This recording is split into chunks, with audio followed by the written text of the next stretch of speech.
Welcome back to the channel. It is early February 2025 and we actually have some really nice weather, which has been very rare this winter so far. So we're going to take advantage of it. We have the Runaway hooked up with us and we're going to go do something a little out of our normal. We're going to try boondocking for the first time.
Alright, we made it to our boondocking campsite. I had a few different options picked out. Luckily, the first one we got to was all ours. This one's a little bougie for a boondocking campsite. It also includes a picnic table, fire ring, and there is a pit toilet a short walk away.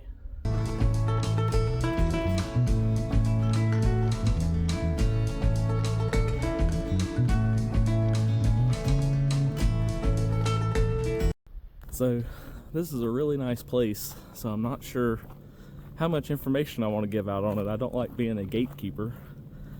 I think I'll tell you a few hints throughout the video and let you figure it out. I'll start off with Lake Santilla. Lake Santilla. Looks like there's about 11 different sites here. I'll get you some pictures or videos of all of them. Some with picnic tables and fire rings. Some are just a spot, and looks like most of them have at least a lake view, but some of them are right on the lake like our site.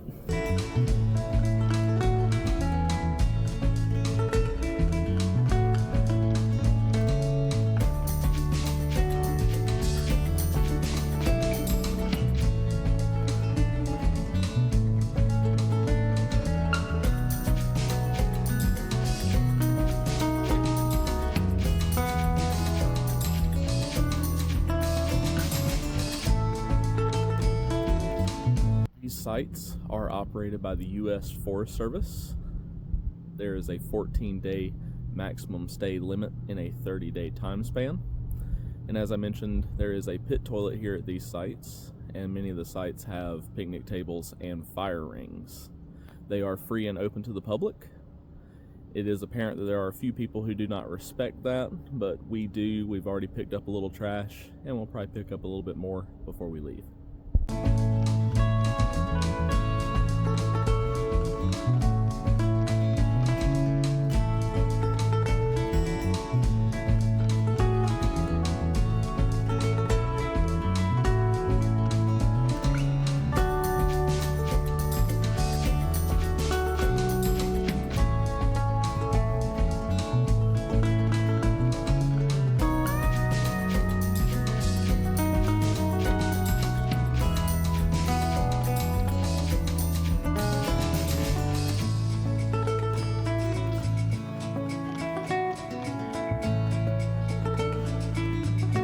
So we just walked down the road a little bit there, down to sites 8, 7, and 6. All three of those look like they're just tent sites or walk-in sites, so you have to park by the road, then walk down to some tent platforms along the lake.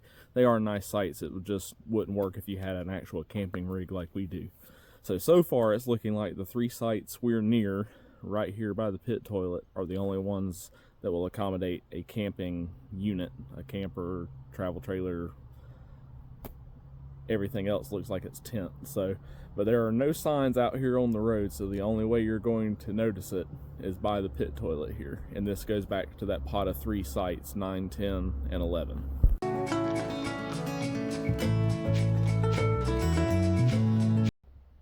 We just saw this over here at the site we're at, site 10. There's actually a dock right here next to the site, so I guess during the summer months we'll have you dock right there on the lake.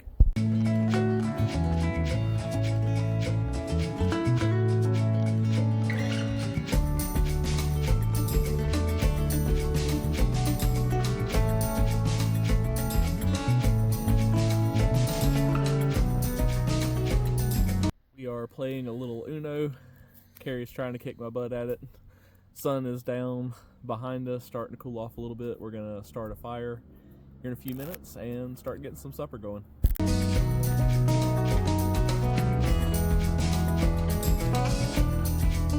This is probably one of our biggest go-tos for camping meals: smoked sausage on the grill.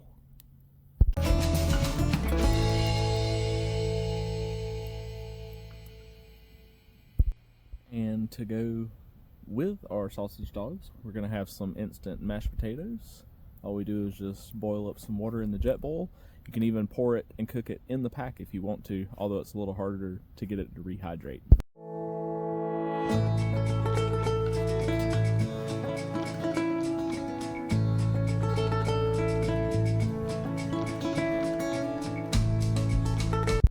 Good morning, everyone. We had a great night around the campfire, an excellent night's sleep. Woke up this morning with a great sunrise and mid-50s, which is especially rare for February. And we're gonna get some breakfast going.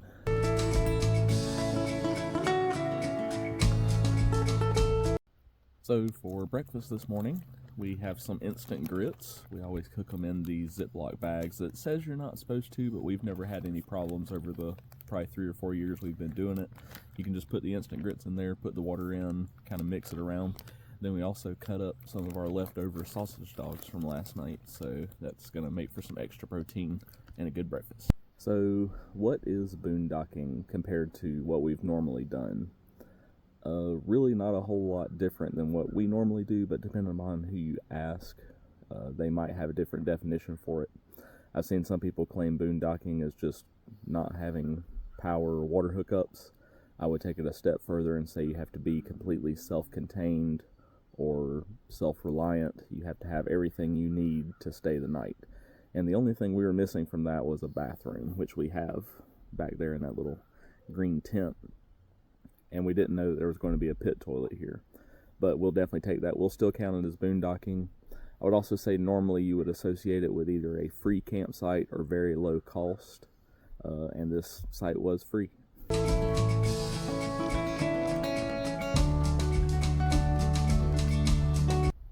We are going to slowly start packing up here. It's only about 10 o'clock, so we will definitely not be in any rush.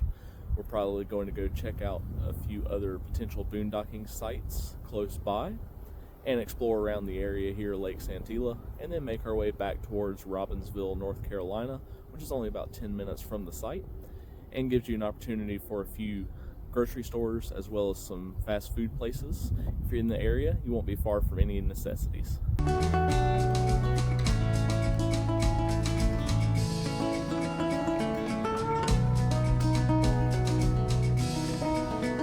We are all packed up back in the car, even went around and picked up a little more trash around the campsite. We were going to pick up at a few of the others here, but there's somebody that came in last night, so we don't want to disturb them. We'll definitely show you those other roadside campsites on the way out, though.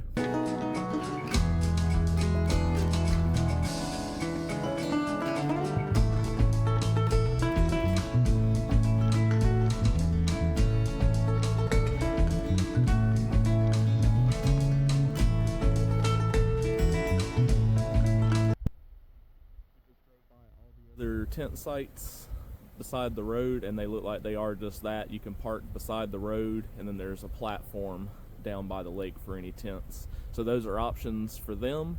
As far as an actual camping unit, you would have to camp at 9, 10, or 11.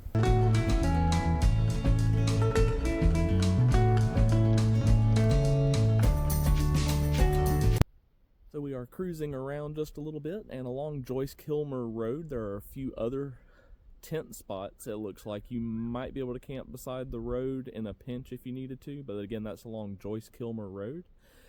And that also brings up a few points of interest in the area. Within about a 20-minute ride from the campsite we were originally at, you have Joyce Kilmer Memorial Forest. A lot of great hiking trails there. The main one, the Grand Loop, takes you through a lot of old growth trees, huge. We did a first day hike video there a few years ago if you'd like to check that out. Then you're also pretty close to the Cherahalla Skyway, a scenic drive about 50 miles, I think, from North Carolina into Tennessee, and there's a lot of great hiking trails off there as well.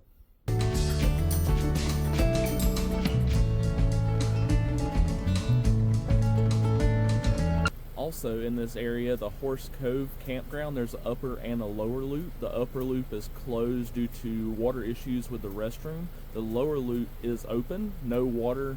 There is a pit toilet, and it looks like it's $15 per night or $7.50 with your senior pass. So another option for you if those other places are taken.